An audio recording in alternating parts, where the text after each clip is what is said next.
بسم الله الرحمن الرحيم. أما العدل فهو تغير اللفظ من صيغته الأصلية إلى صيغة أخرى تحقيقا أو تقديرا، ولا يجتمع مع وزن الفعل أصلا، ويجتمع مع العلمية كعمر وزفر، ومع الوصف كثلاث ومثلث وأخر. غیر منصرف کا بحث چل رہا ہے۔ عدل کے بارے میں کچھ اجمالاً ہم نے پہلے سبق میں بتا دیا تھا کہ کلام عرب کے اندر ایسا ہوا کرتا تھا کہ کچھ کلمات جب نحوین نے غیر منصرف کے اس بحث کو ایجاد کیا تو کلام عرب کے اندر کچھ کلمات ایسے تھے جو اس کے تحت داخل نہیں تھے، یعنی ان 8 اقسام کے تحت داخل نہیں تھے اور وہ غیر منصرف پڑھتے تھے، تو اب ان قوانین کو ختم نہیں کر سکتے تھے، کلام عرب کو جھٹلا نہیں سکتے تھے، تو انہوں نے ایک ایسا سبب تیار کیا کہ بس فرضی صورت تھی اور اس کے تحت وہ کلمات جو وہ خواہ غیر منصرف پڑھتے تھے وہ اس کے اندر داخل ہو گئے۔ پھر دوسری بات یہ تھی کہ عدل کو اسباب منصرف میں سے پہلی قسم کیوں بنا دیا، باقی اقسام بھی تو تھے، اس کو مقدم کیوں کیا؟ تو وجہ یہ ہے کہ عدل کو اس وجہ سے مقدم کیا کہ باقی جتنے بھی اقسام ہیں اس کے اندر شرط ہے، یعنی اگر وہ شرط پایا جائے گا تب غیر منصرف بنے گا، اگر شرط نہ ہو تو غیر منصرف نہیں بنے گا، لیکن عدل کے اندر یہ بات نہیں ہے، بس غیر منصرف بنے گا، کوئی شرط نہیں ہے۔ فرما رہے فَهُوَ تَغَيُّرُ اللَّفْظِ مِنْ صِيغَتِهِ الْأَصْلِيَّةِ إِلَى صِيغَةٍ أُخْرَى۔ اما ہم نے یہ بات پڑھی تھی پیچھے کہ اما حرف شرط ہے، اور یہ بھی پڑھی تھی العدل اگر ابتدائی کلام میں معرب باللام آ جائے تو مبتدا ہوا کرتا ہے، تو العدل مبتدا ہے لیکن ساتھ شرط بھی ما قبل میں ہے، تو یہ مبتدا متضمن بمعنی شرط بنے گا۔ فہوا یہ جزا ہے، اور ہم نے پڑھا تھا کہ اگر شرط کی جزا 4 صورتوں میں سے کوئی ایک صورت ہوگی تو اس پر فعل آنا واجب ہے۔ وہ 4 صورتیں بھی پڑھی تھی کہ اگر شرط کی جزا جملہ اسمیہ ہو یا امر ہو یا نہیں ہو یا دعا ہو تو فعل آنا واجب ہے، جیسے مذکورہ صورتوں میں سے ایک صورت جملہ اسمیہ کی صورت یہاں پائی جا رہی ہے۔ فہو بھی مبتدا ہے، تغیر یا تغیر تغیرن باب تفعیل کا مصدر ہے، اللفظ مضاف الیہ مجرور ہے۔ ہم نے یہ بھی پڑھی تھی کہ اگر 2 اسم ایسے آ جائے کہ اس پر الف لام نہ ہو اور اس کے بعد کوئی اسم ایسا آ جائے کہ اس پر الف لام ہو یا وہ ضمیر ہو تو وہ مضاف الیہ بنتے ہیں۔ اب تغیر ایک اسم میں بغیر الف لام کے اس کے بعد ایک اسم آیا ہے الف لام ہوا تو یہ مضاف الیہ بنیں گے۔ من صیغتہ الاصلی یا من جارہ ہے، صیغتی ہی یہ بھی یہی صورت ہے کہ ضمیر سے پہلے بغیر الف لام کے ایک اسم آیا ہے۔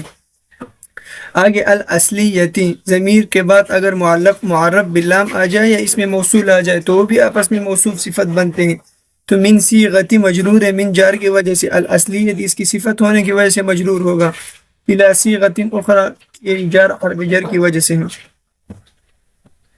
صیغت حرف جر کی وجہ سے اخری بھی یہی ہے۔ اب فرما رہے کہ تو فا جزائیہ ہوا مبتدا ہوا تغیر مضاف اللفظ مضاف الیہ، من حرف جار ہے، صیغت مضاف ہی ضمیر مضاف الیہ مضاف الیہ مل کر موصوف ہوا، الاصلیت صفت ہوا، الی صیغۃ اخری یہ تغیر کے متعلق ہوا، تو موصوف صفت مل کر یہ مضاف الیہ ہوا اللفظ کے لیے،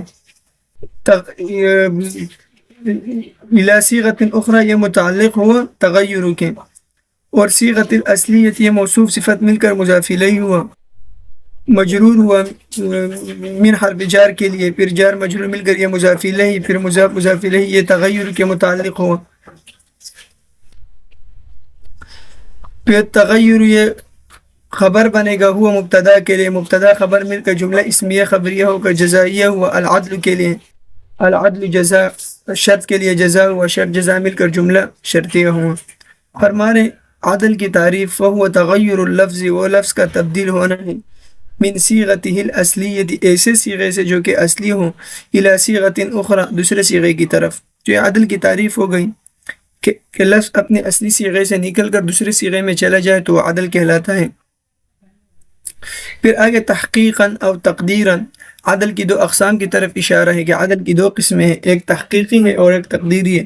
تحقیقی کی تعریف یہ ہے کہ بھائی کہ اس کے معدول ہونے پر کوئی دلیل موجود ہو، اور تقدیری یہ ہے کہ اس کے معدول ہونے پر کوئی دلیل موجود نہ ہو۔ مثال کے طور پر میں کہتا ہوں عدل تحقیقی ثلاثتن اور مثلثن۔ اب ثلاثتن اور مثلثن کا معنی ہے تین تین، اور ہم نے یہ بات پڑھی تھی کہ تکرار لفظ تکرار معنی پر دلالت کرتا ہے، حالانکہ ثلاثتن بھی ایک لفظ ہے، مثلثن بھی ایک لفظ ہے، لیکن ان کا معنی کے اندر تکرار ہے تین تین، تو معنی معلوم ہوا کہ اس کی اصل ثلاثتن ثلاثتن ہے، ان سے معدول ہو کے آئے۔ عد تقدیری کی مثال جیسے ظفر اور عمر، یہ اصل میں عامر اور ظافر تھے، لیکن عرب نے بس عمر بنا دیا اور ظفر بنا دیا، اب اس کے اوپر معدول کے اوپر کوئی دلیل موجود نہیں ہے، تو یہ عدل تقدیری ہوا۔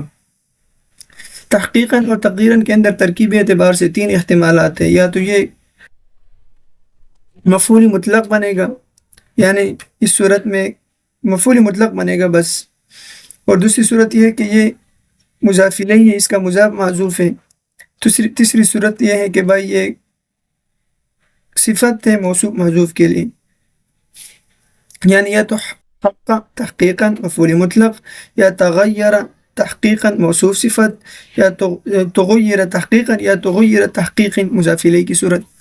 اور تقدیراً کے اندر بھی یہی بات ہے، یعنی لفظ اپنے اصلی صیغے سے نکل کر دوسرے صیغے میں چلے جائے تحقیقی طور پر یا تقدیری طور پر۔ آگے فرما رہے ولا یجتمع مع وزن الفعل اصلا، عدل کبھی بھی جمع نہیں ہوتا وزن فعل کے ساتھ، کبھی بھی، اصلا بمعنی ابدا۔ تو لا نافیہ یجتمع اجتمع یجتمع باب افتعال سے فعل مضارع ہیں، مع وزن الفعل مع مضاف ہے، وزن مضاف الیہ مضاف ہے، الفعل مضاف الیہ ہے، مضاف الیہ مل کر مفعول فیہ بنے گا۔ ہم نے پڑھا معرب باللام سے پہلے اگر ایک یا دو اسم ہو یا کئی اسم ہو آپس میں مضاف الیہ بنیں گے، مع ایک اسم، وزن دوسرا اسم، اور الفعل معرب باللام ہے، تو مضاف الیہ مل کر یہ مفعول فیہ یجتمع کے لیے، اور اصلا یہ بھی مفعول فیہ ابدا کے معنی میں، یعنی عدل کے ساتھ وزن فعل کبھی بھی جمع نہیں ہو سکتے۔ وجہ یہ ہے کہ عدل کے مخصوص 6 اوزان ہیں،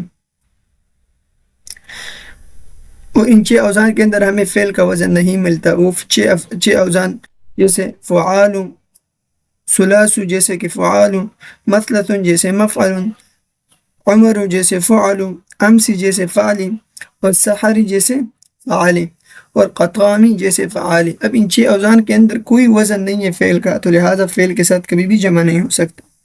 آگے فرما رہے کہ وَيَجْتَمِعُ مَعَ الْعَلَمِيَّةِ، اور علمیت کے ساتھ جمع ہو سکتے، یہ ما قبل میں یجتمع پر عطف ہے، کعمر و ظفر، ومع الوصف، اور وصف کے ساتھ بھی جمع ہو سکتا ہے، کثلاث و مثلث، یعنی غیر منصرف کا سبب جب عدل بنے گا تو اس کے اندر شرط وزن فعل ایسا نہیں ہو سکتا ہے کہ ایک سبب عدل ہو اور ایک وزن فعل ہو، ہاں یہ ہو سکتا ہے کہ عالم بھی ہو اور عدل بھی ہو۔ مثال دے رہے جیسے کہ عمر اور ظفر عدل تقدیری کی، اور وصف کے ساتھ بھی جمع ہو سکتا ہے، جیسے ثلاث اور مثلث، ثلاث کے اندر ایک وصف ہے اور ایک عدل ہے، اور اخر کی ذرا اس کی تفصیل ہے، اخر یہ جمع ہے اخرى کی، اور اخرى مؤنث ہے اس میں تفضیل کا، اور اس میں تفضیل ہم نے پڑھا کہ اس کا استعمال 3 طریقے پر ہوتا ہے، من کے ساتھ جیسے زید افضل من عمر، اضافت کے ساتھ جیسے زید افضل القوم، الف لام کے ساتھ جیسے زید الافضل، اور یہاں جب اخر تینوں طریقوں میں سے کسی ایک طریقے پر بھی استعمال نہیں ہے،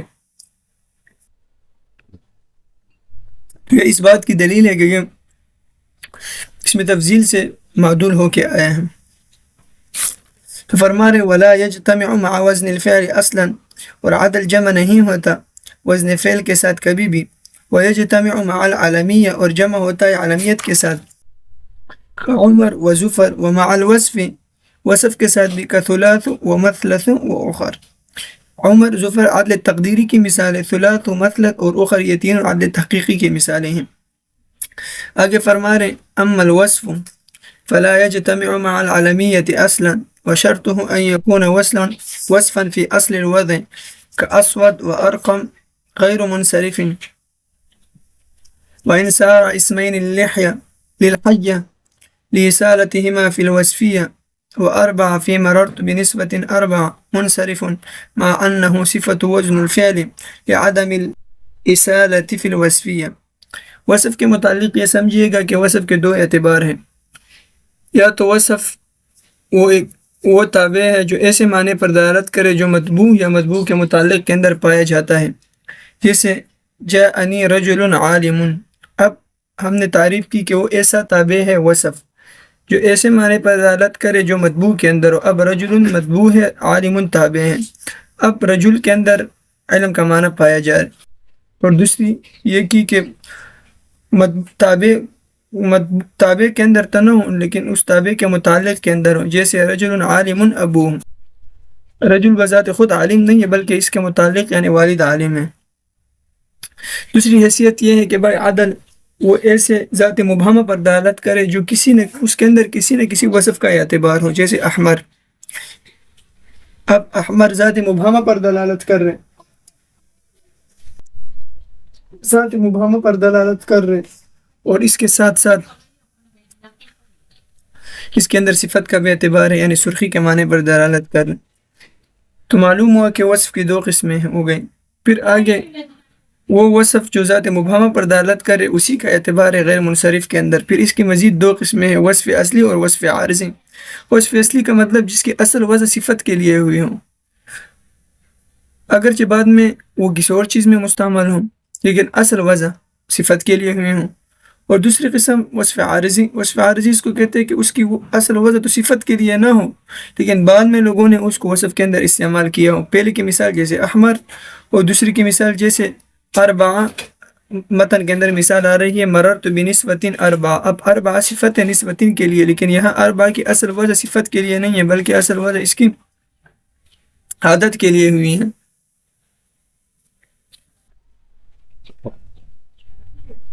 فرما رہے اما الوصف فلا يجتمع العالمیت اصلا، اما الوصف وہی صورت ہے، الوصف مبتدا متضمن بمعنی شرط، اما حرف شرط ہے، فلا يجتمع فا جزائیہ ہے،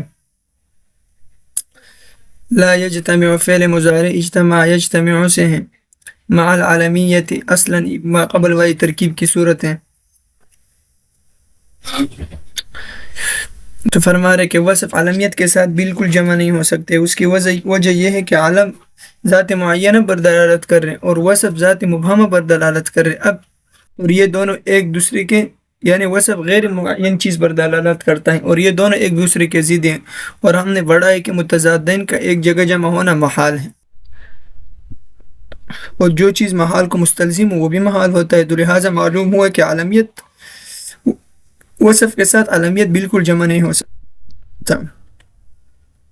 فرما رہے اما الوصف، بہرحال وصف فلا یجتمع مع العالمیت اصلا، یہ جمع نہیں ہو سکتا عالمیت کے ساتھ کبھی بھی، یعنی ابداً، مفعول فیہ ہیں۔ وہ شرط ہم نے ما قبل میں یہ بات پڑھی تھی کہ باقی جتنے بھی اقسام آئیں گے وہ کسی نہ کسی شرط کے ساتھ مشروط ہوں گے۔ اگر وہ شرط پایا جائے گا غیر منصرف کا سبب بنے گا، اگر وہ شرط نہیں پایا جائے گا تو غیر منصرف کا سبب نہیں بنے گا۔ تو فرما رہے وشرطہ ان یکون وصفا فی اصل الوضع، اب شرط ابتدائی کلام میں ایک اسم ہے بغیر الف لام کے، اس کے بعد ضمیر ہے تو مضاف مضاف الیہ بنیں گے۔ پھر ابتدائی کلام میں مضاف مضاف الیہ آ جائے تو وہ مبتدا بنتا ہے، تو یہ مبتدا ہوا، ان مصدریہ ناصبہ ہوا، یکون فعل مضارع ہوا، ضمیر ہوا اس کا اسم ہوا، وصفا موصوف ہوا، نکرہ کے بعد جار مجرور ہیں، فی حرف جر اصل الوضع مضاف مضاف الیہ مل کر مجرور ہوا، پھر یہ جار مجرور مل کر ثابتاً سے یا حاصلاً سے متعلق ہو کر یہ وصفاً کے لیے صفت بنے گا، موصوف صفت مل کر یہ یکون کے لیے خبر، یکون اپنے اسم اور خبر سے مل کر یہ بتاویل مصدر یہ خبر بنے گا، شرط مبتدا کے لیے مبتدا خبر مل کر جملہ اسمیہ خبریہ بنے گا۔ فرما رہے وشرطہم، اور اس وصف کے لیے شرط ان یکون وصفا فی اصل الوضع، کہ بھائی وہ ایک ایسا وصف ہو جو اصل وضع میں ہو، یعنی اس کی اصل وضع وصف کے لیے ہوئی، بعد میں اگرچہ وہ کسی اور چیز کے لیے استعمال ہوا ہو، کہ اسود و ارقم غیر منصرف۔ اب اسود و ارقم ابتدائی کلام میں علم آئے ہیں، معرفہ ہے، تو اب معطوف علیہ مل کر مبتدا بنے گا، غیر منصرف خبر بنے گا، جیسے اسود اور ارقم۔ اب اسود اور ارقم، اسود کی اصل وضع بھی کالی سام کے لیے اور ارقم کی اصل وضع بھی چیت کبرا سام کے لیے، بعد میں اور چیزوں میں اگر اچھی استعمال ہونے لگے یا سامپوں کے لیے کہلانے لگے تو اصل وضع اس کی صفت کے لیے ہوئی ہے، تو یہ غیر منصرف بنے گا۔ وَإِنْ سَارَ اسْمَيْنِ لِلْحَيَّ، وجہ بیان فرما رہے اگرچہ یہ دونوں نام ہیں سامپوں کے، اب غیر منصرف کیوں بن رہے؟ فرمایا لِإِسَالَتِهِمَا فِي الْوَصْفِيَّةِ، اس لیے بوجہ اس کے کہ ان دونوں کا اصل ہونے کے وصفیت میں۔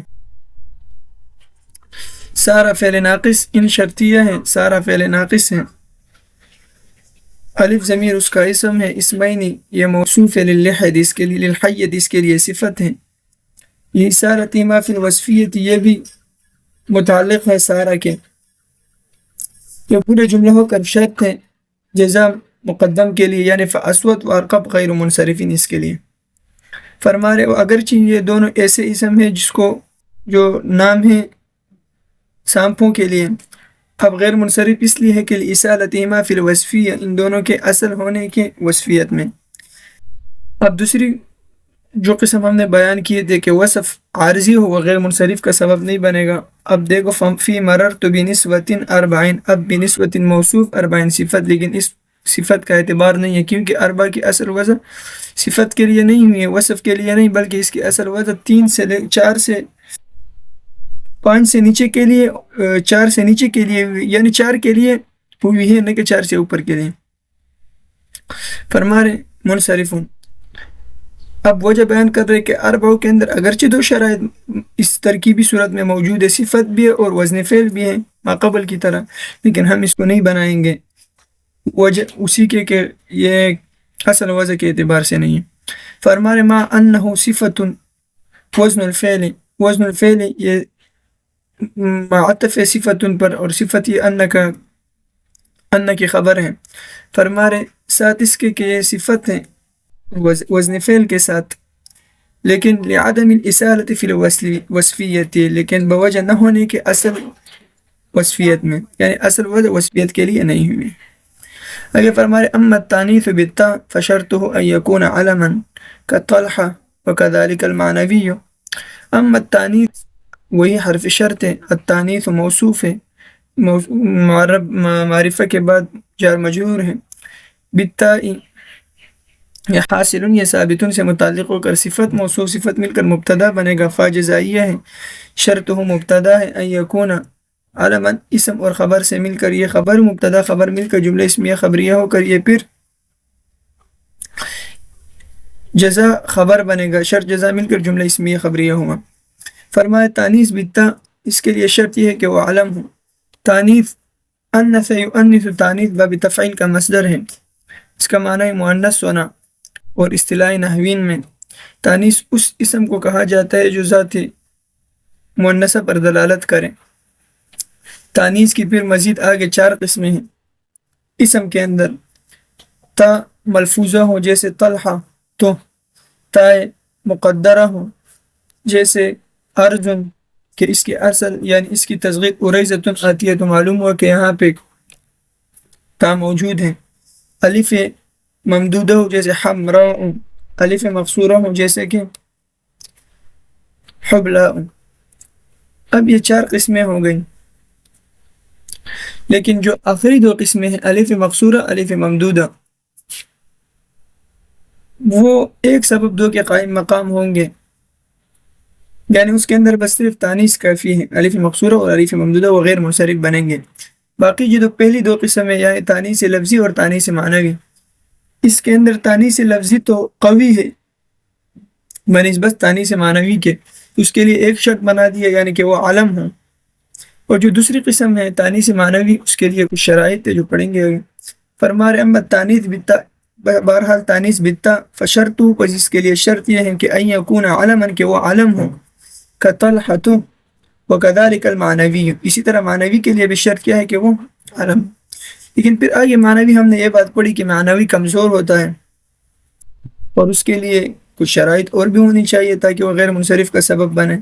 تو فرما رہے کہ اگر معنوی تانیث معنوی کے اندر 3 چیزیں پائی جائے، یعنی 3 چیزوں میں سے ایک چیز پایا جائے، مثلا وہ تانیث معنوی اگر ثلاثی ہو یا ساکن الاوسط ہو یا غیر عجمی ہو، تو پھر اس کو منصرف اور غیر منصرف دونوں طرح پڑھنا جائز ہے۔ جیسے ہند اب تانیث معنوی ہے، علم بھی ہے، لیکن 3 شرائط میں ایک پایا جا رہا ہے کہ وہ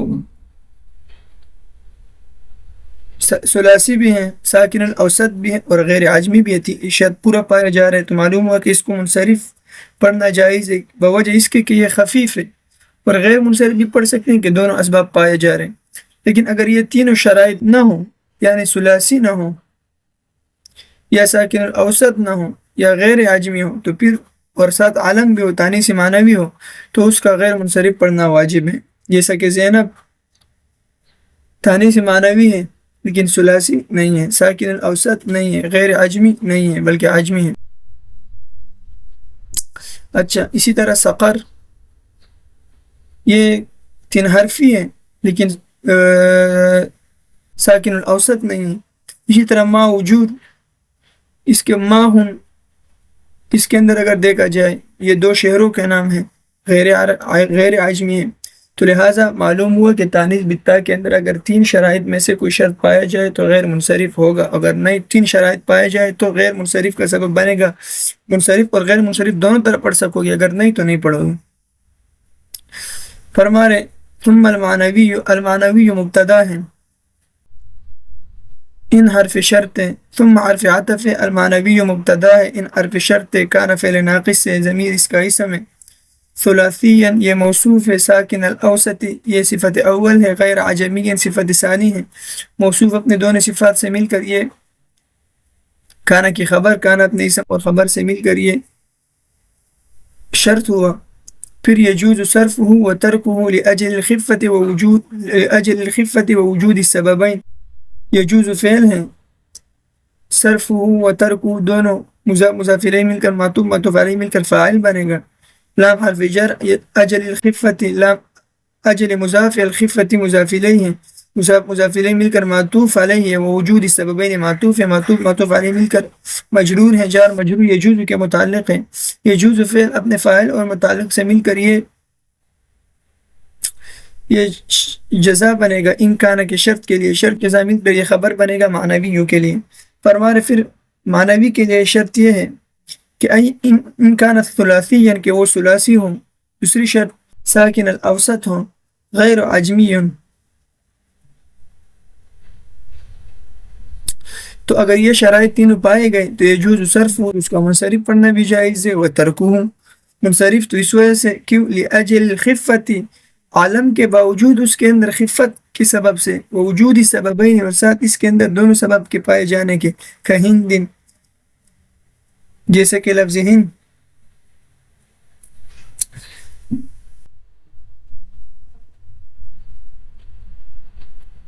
آگے فرمانے وَإِلَّا، یا اگر وہ ثلاثی نہ ہو یا ساکن الاوسط نہ ہو تو اس کو غیر منصرف پڑھنا واجب ہے. یجب منع تو اس کا غیر منصرف پڑھنا واجب ہے. کزینب اب ثلاثی نہیں ہے. وسقر ثلاثی ہے لیکن متحرک الاوسط نہیں ہے، ایک شرط مفقود ہے. وماہن وجور عجمی ہے، غیر عجمی نہیں ہے. تو اب ان تینوں کا غیر منصرف پڑھنا واجب ہے. اب آخری دو کے بارے میں متعلق بیان فرما رہے کہ ان کا غیر منصرف پڑھنا واجب ہے. والتانیث بالالف المقصورہ، تانیث مبتدا ہے، الف المقصورہ اس کے لیے ثابتن سے جار مجرور، ثابتن سے اگر خبر ہے. فرما رہے اور تانیث الف مقصورہ کے ساتھ جیسے کہ حبلا، اور بالالف المقصورہ والممدودہ مقصورہ پر عاطف اور الف ممدودہ کے ساتھ کحمرہ ممتنع، ممتنع ہے. صرفہما البتہ، ہمیشہ ان کا غیر منصرف پڑھنا ضروری ہے. کیوں؟ لأن الالف، ان کے اندر جو الف حبلا کے اندر جو الف آخر میں ہے اور حمرا کے اندر آخر میں ہے. فرما رہے لأن الالف، اس لیے کہ جو الف ہے ان دونوں میں قائم مقام السببین، یہ دو سببوں کے قائم مقام ہیں. پہلی چیز کیا ہے؟ التانیث. اب ولزومی، نمبر ایک تانیث اور دوسرا لزومی تانیث. تانیث تانیثی تینوں پڑھ سکتے، اس کے مقابل میں تحقیق ہو گئی، یعنی احدہما التانیث یا هذه التانیث یا آنی التانیث تینوں پڑھ سکتے ہیں. یا مقام السببین سے اس کو بناؤ، سببین سے بدل بناؤ. ولزومی اور لزومی تانیث. آگے فرما رہے کہ معرفہ، کہ معرفہ کے اندر فلا يعتبر معنى الصرف منها الا العالمیہ وتجتمع مع غیر الوصف. عالمیت معرفہ غیر منصرف مغیفہ کی سات قسمیں ہم نے پڑھی ہیں، کہ عالم ہو، اسم موصول ہو، اسم اشارہ ہو، اسم ضمیر ہو، معرفہ بنیدہ ہو، وغیرہ وغیرہ. تمام اقسام جتنے بھی ہیں 7 قسموں میں سے باقی کوئی بھی سبب نہیں بنے گا سوائے علم کے. اگر علم ہوگا تو غیر منصرف کا سبب بنے گا، ایک معرفہ ہوگا اور ایک علم ہوگا، اور اگر نہیں تو غیر منصرف کا سبب نہیں بنے گا. بس چلو کافی.